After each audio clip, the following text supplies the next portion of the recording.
Hi everybody, welcome to TCM Talk. Hi, welcome everyone. Thanks for joining us.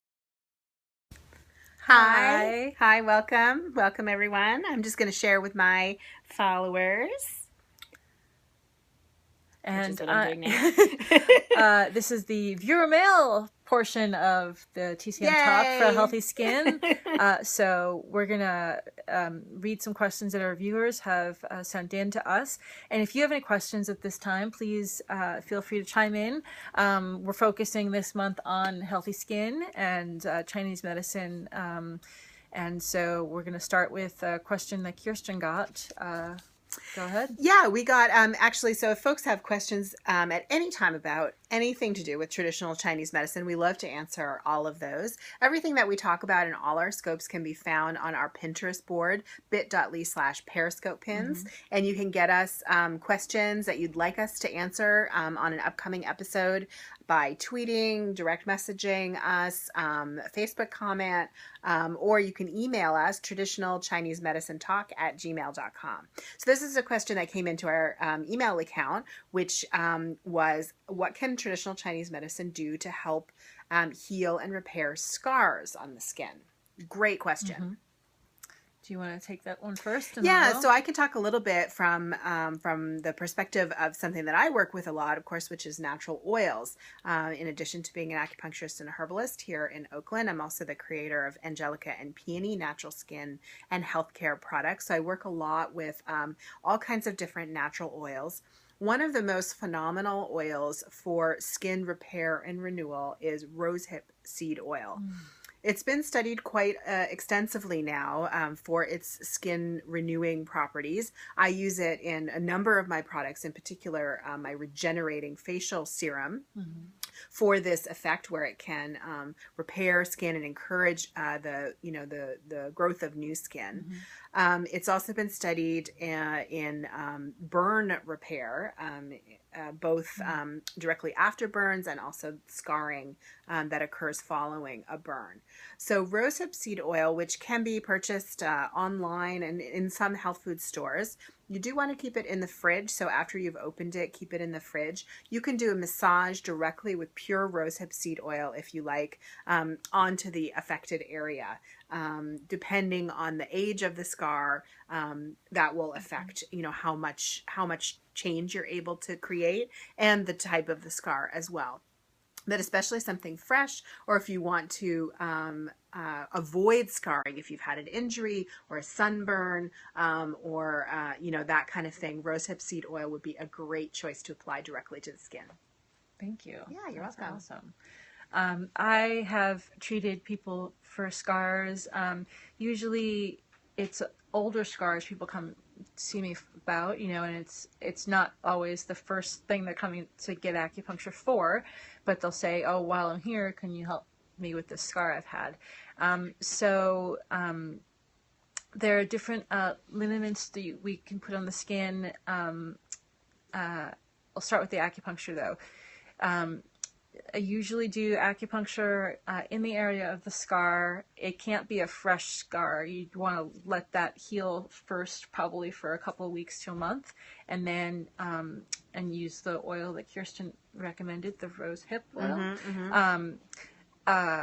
But then after the initial healing period, we can do acupuncture around the scar, basically several needles, really lightly under the skin where the scar meets the normal skin, and then we can do moxibustion either with the needles in, or and moxa is using the herb mugwort, and we can use it by wafting it near the needles to help warm the area, bring more qi and blood flow to the area, which helps regenerate skin tissue and promotes healing.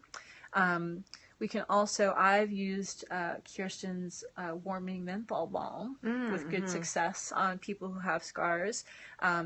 I put that on the scar and then use what we call a tiger warmer, which I don't have one right now, but I could probably go get one if we wanted to show and tell.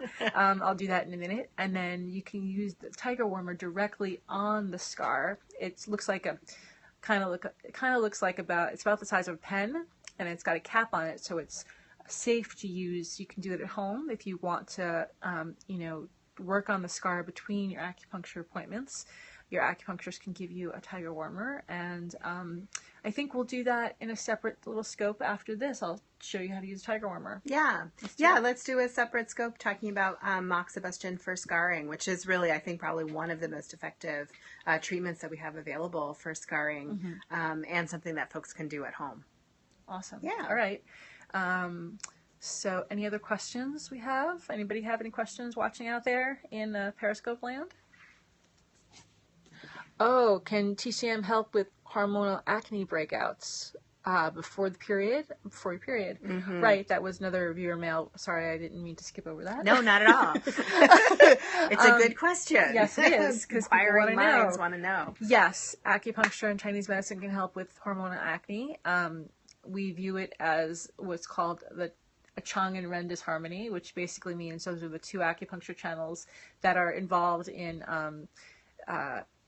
balancing the hormones, basically. And so we'll work on those channels, but also, like I was saying about the scars, sometimes depending on the acne, if it's, if somebody has a cystic acne, we can sometimes do acupuncture around, not through. You don't necessarily pierce, you don't want to pierce the acne, but also, like the same idea with the scar, is just doing several little needles around the edges of the acne breakout, which will help encourage healing in the skin. There's also, as we were talking about in the last Periscope, about foods can really be healing for the skin, both foods to avoid and foods to add into your diet to help heal. You have any suggestions for that as well? Yeah, I mean, I would say with, hormonal acne is a really common complaint that a lot of women have, where in the week or the few days before their period, they'll get breakouts, especially you see it along the jawline and stuff like that. And this is a place, I think, where, there's a lot of healing ability in your own hands, and being very scrupulous about dietary stuff, especially in the second half of your cycle, so that week or 2 weeks before you get your period, to be not eating a ton of coffee, watch your intake of dairy, really rich foods, wheat and other grains if that's an issue for you. Basically things that in Chinese medicine we understand as causing dampness, and from a Western perspective we might talk about it as foods that cause inflammation. Basically, they're going to gum up the works of your body's cyclical energy motion, and then you get this, you get these kind of traffic jam symptoms of feeling irritability, or some women get headaches, maybe cramping, and this hormonal acne, which is so common. So obviously something to work with an acupuncturist or herbalist in terms of regulating your entire cycle, balancing your hormones overall, but you can definitely have a huge impact on this by watching your diet, especially in the week or two before your period. Yeah. Yeah. Thank you. Yeah. All right. So you can watch the replays of all of our Periscopes, and find all the information that we talk about on our Periscopes on bit.ly/Periscope pin. There we go.